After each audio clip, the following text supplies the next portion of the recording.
Imagine when you were a kid. Did you ever blame someone else, maybe a sibling or a friend, for something that you did? Why did you blame someone else? And what would it take for you to admit wrongdoing? A timeout or detention? What if instead of responding with punishment, we responded with empathy? When a kid is seen and heard instead of defined by their mistake, the root of their behavior can be addressed while maintaining the dignity and respect for the child. Find out what's actually going on instead of what did the kid do wrong.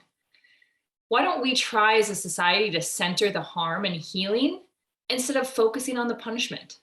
Well, a punishment alternative such as restorative justice does just that. So, what is restorative justice?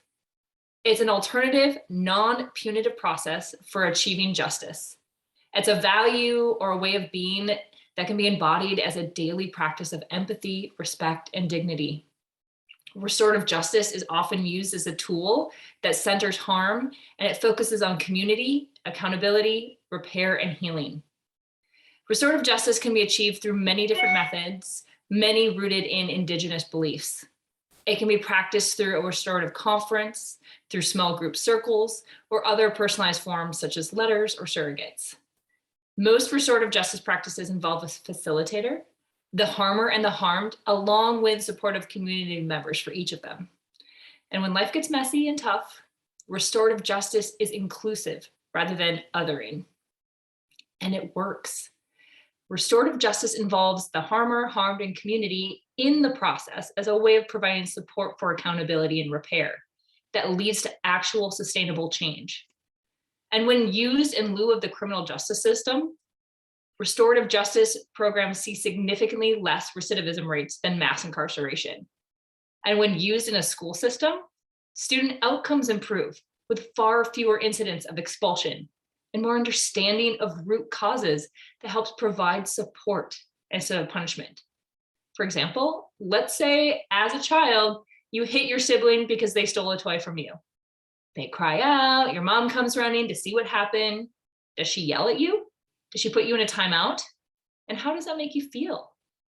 Shame. What if instead they said, I wonder if something happened with your brother that didn't feel good. Tell me more. Now, do you feel seen and heard?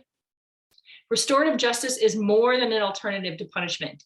It's a way of being, a way to be in the world that humanizes conflict. It centers the harm and focuses on accountability and repair. Humans don't have to be defined by our failures and faults.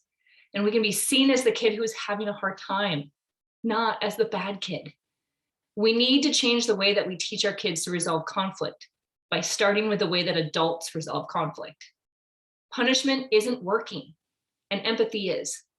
Restorative justice is our path forward to creating a more empathetic, kind, and respectful society, one where everyone can be seen and heard.